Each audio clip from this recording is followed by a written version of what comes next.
నమస్కారం ETV news కు స్వాగతం ముందుగా ప్రధానాంశాలు జమ్మూ కాశ్మీర్లో ముష్కరుల కోసం వేట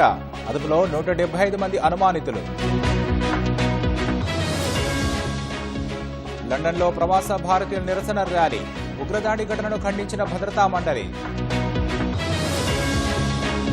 పహల్గాం ఘటనపై నోరు విప్పిన పాక్ ప్రధాని తటస్థ దర్యాప్తునకు సహకరిస్తామని వెల్లడి యువతకు అవకాశాలు పెరిగాయన్న ప్రధాని 51,000 మందికి ఉద్యోగ నియామక పత్రాల పంపిణీ రాహుల్ గాంధీకి కోర్టు చిక్కులు సావర్కర్పై వ్యాఖ్యల కేసులో పూణే కోర్టు సమన్లు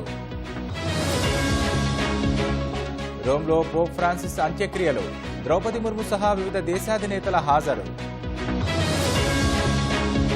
ఇరాన్ పోర్టులో భారీ పేలుడు 5 మృతి 700 మందికి గాయాలు